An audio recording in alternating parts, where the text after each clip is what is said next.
1960년대 이후 대한민국 경제가 폭발적으로 성장하면서 한국 교회에 자연스럽게 스며들어온 대표적인 신앙 하나가 있습니다. 바로 기복주의 신앙입니다. 그 당시 수많은 크리스천들이 길거리로 쏟아져 나와 전도를 할 때 가장 많이 전했던 내용이 이것이었습니다. 예수 믿으면 복 받습니다. 예수 믿으면 병이 낫습니다. 예수 믿으면 모든 묶인 인생의 문제들이 풀립니다. 이러한 말들이었죠. 저도 어린 시절 길 가다가 수없이 들었던 내용이기도 하고요. 청년회 때 저도 밖으로 나가서 그렇게 전도를 하곤 했습니다. 물론 오해는 마십시오. 하나님께서 복 주시는 분이 아니시라는 말이 아닙니다. 하나님은 분명 우리에게 좋은 것을 주기 원하시는 분이십니다. 문제는 그동안 우리가 지나치게 세상적인 복을 목적 삼으면서 믿으면 당연히 세상적인 형통이 보상으로 따라온다라는 식으로 포장해서 말해왔다라는 데 있습니다. 신약 성경의 내용을 보면 볼수록 초대교회 성도들의 이야기를 담고 있는 역사적 문헌들을 살펴보면 살펴볼수록 그 당시 크리스천들의 삶이 세상의 형통과는 거리가 멀다라는 것을 쉽게 발견할 수 있습니다. 여러분, 초대교회 당시 세계 곳곳으로 흩어져서 나그네 생활을 하고 있었던 크리스천들의 삶이 어땠는지 아십니까? 우리의 상상을 초월합니다. 한번 생각해 보십시오. 예루살렘을 떠나 먼 타국 땅에서 생활하던 그들이 유일하게 기댈 만한 대상이 있었다면 그게 누구였겠습니까? 같은 동족인 유대 공동체뿐입니다. 그런데 그들은요, 예수 믿는 자들을 아예 공동체에 받아들여 주질 않았습니다. 이미 그 공동체에 속해 있었더라도 예수 믿는 순간 축출당하는 것이 당연한 결과였습니다. 여러분, 유대인들은요, 아직도 메시아를 기다리고 있는 사람들입니다. 2000여 년 전 이 땅에 오셔서 십자가에서 우리의 죄를 사하신 예수 그리스도를 도저히 받아들일 수가 없어서 여전히 메시아를 기다리고 있는 사람들이 그들입니다. 지금도 예수님을 구원자로 못 받아들이고 예수 믿는 사람들을 멸시하는데 그때는 얼마나 심했겠습니까? 단순히 못 받아들이는 정도가 아니라요, 예수 믿는 사람들을 나사렛 이단이라고까지 정죄하면서 경멸했습니다. 유대 공동체에서 예수 공동체로 개종한 사람들을요, 용납하지를 않았습니다. 공동체에서 추방해버렸던 것이죠. 추방당하는 게 뭐 큰 문제냐고 생각하실 수도 있겠지만 쫓겨나는 순간 엄청난 타격을 입게 됩니다. 일단 유대 공동체에서 쫓겨나면요, 유대인 상점에서 물건을 살 수가 없습니다. 유대인 사회에서 상거래를 못합니다. 칼같이 끊어냅니다. 그뿐만인 줄 아십니까? 우리는 아프면 보통 어디에 가죠? 네, 병원에 갑니다. 그 당시에도 병원은 아니지만 그래도 기본적인 치료를 받을 수 있는 의료시설이 있었습니다. 그런데 그 의료시설 사용 못합니다. 공동체에서 출교당하는 순간 의료 혜택은커녕 미란톨, 과일 하나 쉽게 마음 편히 살 수 없었습니다. 한마디로 유대 사회에서요, 완전히 매장당했던 것이고요, 삶에 필요한 모든 공급이 끊어지게 되는 거였습니다. 물론 유대인 상점이 아닌 곳도 있었죠. 로마가 운영하는 시장이 있었으니까요. 그런데 여기서 또 문제가 발생합니다. 로마 시장에서 원활하게 물건을 거래하려면 조건이 하나 있었습니다. 바로 로마의 길드. 우리식으로 표현하면 로마에서 운영하는 협동조합에 가입해야 제대로 된 경제활동이 가능했습니다. 근데 그 길드 문화가 어땠는지 아십니까? 정기적으로요, 황제를 숭배하는 신전에 가서 숭배를 해야 했고, 조합원들끼리 인사를 나눌 때 황제는 나의 주님 이라는 식으로 인사를 나누는 것이요, 그 당시 길드 문화였습니다. 그러니 예수님만이 나의 주님이라고 고백하는 크리스천들이 어떻게 로마 길드에 가입을 하고 어떻게 나 먹고 살자고 황제를 주님이라고 고백하는 인사를 나눌 수 있었겠습니까? 그럴 수 없죠. 예수를 믿는다는 이유로 유대 공동체에서는 매장당하고, 그렇다고 로마 조합에 가입하자니 내 믿음이 도저히 용납할 수 없는, 그래서 먹을 것도 생활에 필요한 그 어느 것 하나 제대로 사고 팔 수 없어서 내 자식을 굶겨야 하고, 심지어 내 부모가 아파도 병원에 찾아가 변변찮은 치료조차 받을 수 없는 그런 상황이 펼쳐졌던 겁니다. 그런 그들에게 남은 것은 무엇뿐이었겠습니까? 죽음뿐입니다. 그럼 원래 그 지역에 살다가 복음을 듣고 믿게 된 이방인 크리스천들은 뭐가 좀 달랐을까요? 아니요. 유대인 크리스천이건 이방인 크리스천이건 상관없이 예수를 내 삶의 주인으로 받아들인 그 순간 똑같은 고난과 핍박을 겪을 수밖에 없었습니다. 당초 처음으로 기록된 그 성경을 직접 보고 직접 듣고 사도들에게 직접 가르침을 받았던 초대교회 성도들은요, 예수 믿으면 세상적인 복을 받고 예수 믿으면 병이 낫고 예수 믿으면 가정이 잘 된다라는 가르침 자체를 받아본 적이 없었습니다. 예수 믿으면 고난과 궁핍은 기본이요, 죽음과 한없이 가까웠던 사람들이 바로 초대교회 크리스천들이었습니다. 오히려 고난 속에서 예수 그리스도만이 나의 지극한 복이라는 믿음으로 장차 임할 하나님 나라의 영광만 바라보면서 인내하면서 나아갔던 사람들이 그들이었습니다.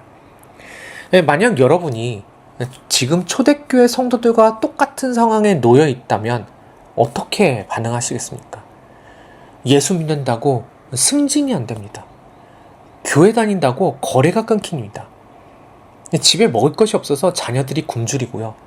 병약한 어머님은 병원 문턱도 넘지 못하고 계신다면 여러분 어떻게 하시겠습니까? 그래도 정말 예수를 믿으시겠습니까? 그래도 믿음 포기하지 않을 수 있으시겠습니까? 그래, 난 예수 믿을 거야. 그래도 난 예수 끝까지 믿을 거야 라고 아마 선뜻 대답 못 하실 겁니다. 우리가 직접 그 고난을 당하고 있다면요. 그런데 나그네와 같이 세계 곳곳으로 흩어져서 살아가던 초대교회 크리스천들은요, 고난 가운데서도 예수 믿는 걸 포기하지 않았습니다. 베드로는 그런 상황에서도 믿음을 지키고 있었던 본도, 갈라디아, 갑바도기아, 아시아, 비두니아 지역의 교회들에게 그들의 믿음을 격려하기 위한 편지를 보냈던 것이죠. 한번 상상해 보십시오. 항구 도시인 본도의 어느 한 가정교회에 10명에서 20명 남짓의 사람들이 옹기종기 모여 예배를 드리기 시작합니다. 그런데 그날은 평상시와는 다르게 예배를 인도하던 리더가 나오는 게 아니라 모르는 사람이 앞으로 나오는 겁니다. 베드로전서 5장을 보면 베드로의 편지를 전달한 사람의 이름이 나옵니다. 실루아노라는 사람입니다. 그 실루아노라는 사람이 성도들 앞으로 저벅저벅 걸어 나오더니 편지를 읽기 시작하는 것이죠. 그때는 편지를 전달한 사람이 직접 편지를 읽어주곤 했었거든요. 초대교회의 수장과도 같았던 베드로가 흩어진 디아스포라 교회를 위해서 처음으로 쓴 그 편지를 읽기 시작합니다. 숨소리조차 들리지 않을 정도로 조용해진 그 가정교회 안에 편지의 내용이 울려 퍼지기 시작합니다. 보통 편지의 시작 부분에 편지를 쓴 자신을 소개하는 글이 먼저 나오는데요. 만약 편지를 쓴 사람이 편지를 받는 사람보다 좀 높은 위치의 사람이다. 그러면 자신을 길고 장황하게 소개한 다음에 편지 받는 상대방에 대해서는요, 정말 간략하게 서술을 합니다. 예를 들면 편지의 서두를 이렇게 기록하는 것이죠. 초대교회의 수장이요, 12제자의 수제자요, 예수님처럼 물 위를 걸었던 나 베드로가, 이러면서 자신은 길게 소개하고 상대방은 그저 단 한마디로 너희에게, 이런 식으로 편지를 쓰는 게 일반적인 형식이었습니다. 그런데 베드로의 편지를 한번 자세히 보십시오. 그 반대입니다. 1절, 예수 그리스도의 사도 베드로는, 이러면서 자신의 소개는 단 몇 마디로 끝내버리고요. 그 다음 2절까지 길게 이 편지를 받는 사람들에 대해서 말하기 시작합니다. 여러분, 이게 뭘 말하는 건지 아시겠습니까? 베드로는 지금 이방 땅에 흩어져 나그네 생활을 하고 있는 그 작은 교회들을 같은 눈높이에서 바라보면서요, 그들의 믿음을 인정하고 존중해 주는 겁니다. 베드로는 여기서 멈추지 않습니다. 1절에 나오는 나그네라는 단어를 한번 주목해 보십시오. 이 나그네의 본래 의미가 뭔지 아십니까? 임시 체류자입니다. 그 어떠한 법적, 행정적 혜택을 받지 못하고 방치되어 있는, 버려진 임시 체류자란 뜻을 가지고 있습니다. 앞서 말씀드렸죠. 그들이 어떤 버림받은 비참한 인생을 살아가고 있었는지를요. 최소한의 인간 대접도 받지 못한 채 죽음만을 기다리던 그들의 모습을 딱 한 단어로 함축해서 표현한다면 이렇게 표현할 수 있는 것이죠. 나그네, 임시 체류자요. 그런데 2절 후반부에서 베드로는 그들을 누구라고 말합니까? 예수 그리스도의 핏부림을 얻기 위하여 택하심을 받은 자들이라고 표현합니다. 세상으로부터 버려진 나그네와 같은 존재들이었는데, 그래서 버려짐이라는 단어가 가장 잘 어울리는 그들인데, 오히려 베드로는요, 그들을 이렇게 부릅니다. 에클렉토스. 너희는 버림받은 자들이 아니야. 선택받은 자들이야. 라고 말합니다. 그렇다면 도대체 누구의 선택을 받았다라는 겁니까? 베드로요? 아니면 로마의 선택을 받아 시민권이라도 얻었다라는 말입니까? 아니요. 말씀을 다시 보십시오.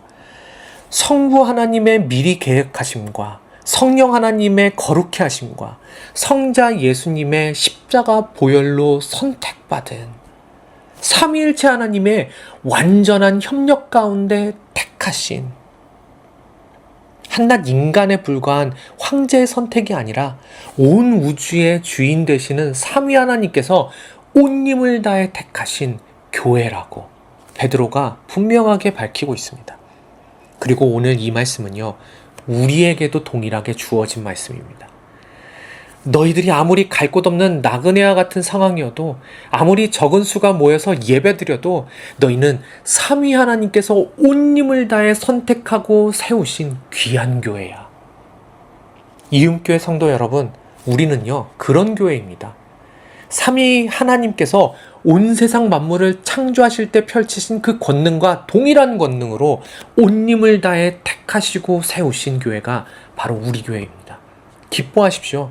우리는 택함 받은 주님의 교회입니다. 본도에 있었던 그 작은 교회가 베드로의 이 편지를 받았을 때 어땠을지 생각해 보십시오.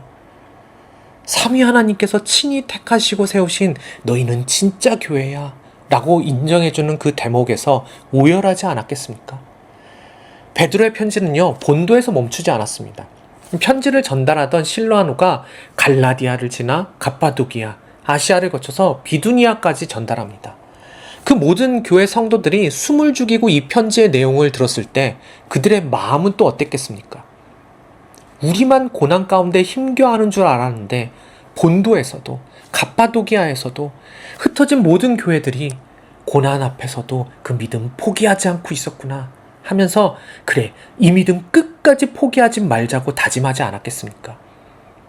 베드로는 그 모든 교회들을 향해서요, 그들의 믿음에 대해 이렇게 마침표를 찍습니다. 7절까지의 내용이요, 그것을 담고 있는데요. 쉽게 풀어서 말하면 이렇습니다. 너희들 교회가 이런 고난 가운데 살아가는 게 맞나 싶을 정도로 견디기 힘들지. 사방에서 너희들의 믿음이 틀렸다고 말하니까 이 믿음이 맞나 의심이 들지. 그런데 그렇게 사는 게 맞아. 그 믿음이 맞아. 고난 가운데, 핍박 가운데 소외를 당하면서 나그네와 같은 인생을 살아가는 지금 이 순간에도 오히려 기뻐하면서 믿음을 지켜내는 그 순금 같은 믿음, 그 믿음이 맞아. 그게 진짜 믿음이야. 주님이 너희를 그 믿음 지킬 수 있도록 끝까지 도와주실 거야. 그러니 그 믿음 끝까지 포기하지 마. 베드로가 흩어진 초대교회 성도들을 향해서요, 이렇게 격려를 합니다. 그래도요, 고난을 이겨내는 게 그게 어디 쉽습니까? 뭔가 고난을 이겨낼 힘이 필요하잖아요. 베드로가 무턱대고 무조건 견뎌, 죽더라도 견뎌 이렇게 말하고 있나요? 편지의 내용을 가만히 들여다보면요, 모든 고난을 능히 이겨낼 힘이 어디에서 오는지 베드로는 분명하게 말해주고 있습니다. 3절입니다. 그의 많으신 긍휼대로 예수 그리스도를 죽은 자 가운데서 부활하게 하심으로 말미암아 우리를 거듭나게 하사 산소망이 있게 하시며. 나그네와 같은 그들에게 산소망이 있다고 말합니다. 여러분, 소망이라는 단어 앞에 굳이 살아있다라는 의미의 산이라는 단어를 붙여서요, 산소망이라고 말합니다. 소망이면 소망이지 산소망은 또 뭐야? 이렇게 생각하실 수도 있습니다.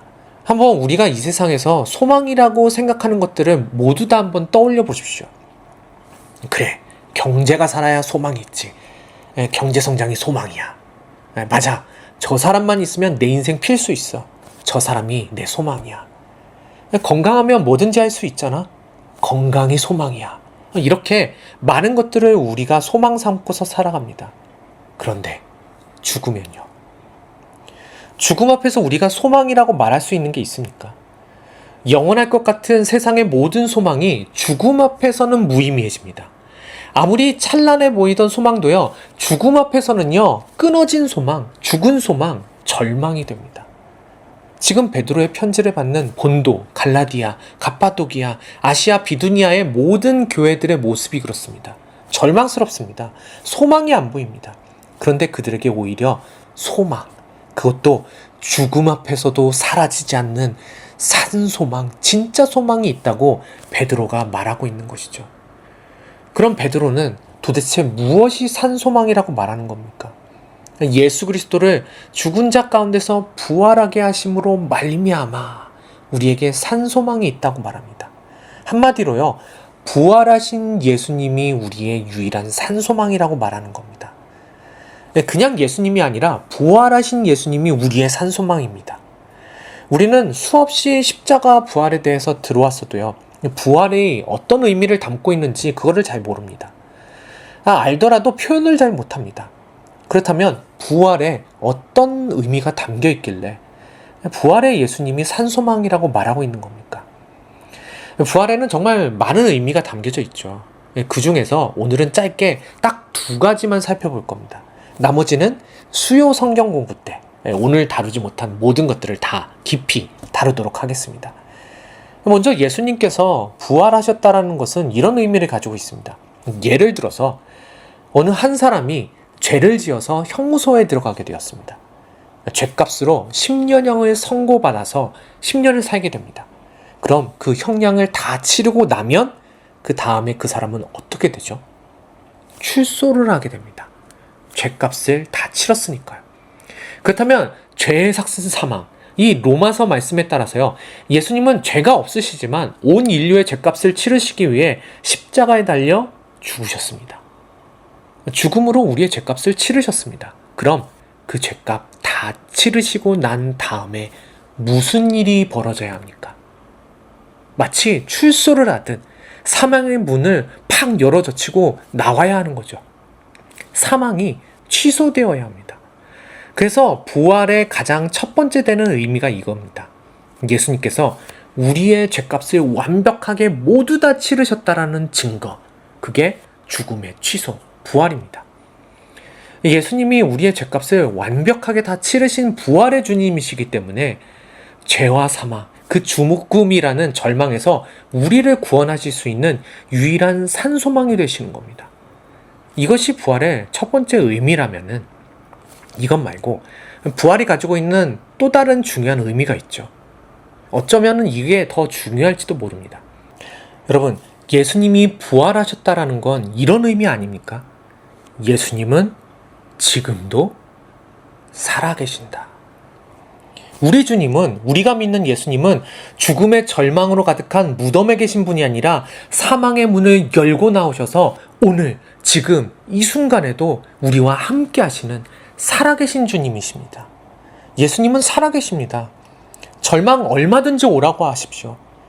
산소망이신 살아계신 예수님이 계신데 절망이 온들 무엇이 두렵겠습니까? 죽음을 이기시고 오늘도 살아계셔서 우리와 함께 하시는 주님은 우리의 유일한 산소망이십니다. 사랑하는 이음교회 성도 여러분, 죽음 앞에 모든 것이 절망이 되는 이 세상에서 유일한 소망이신 부활의 예수님을 굳게 붙들고 그렇게 살아가지 않으면요, 우리는 오늘을 살아갈 수 없습니다. 쓰나미와 같은 고난의 파도에 휩쓸려서요, 세상에서 허우적거릴 수밖에 없는 우리들입니다. 삼위 하나님께 친히 선택받은 우리 성도 여러분, 산소망이신 부활의 예수님을 믿음으로 굳게 붙들고 소망 가득한 오늘을, 내일을, 영원을 살아갈 수 있는 우리 모든 이음교회 성도들이 될 수 있기를 간절히 소망합니다.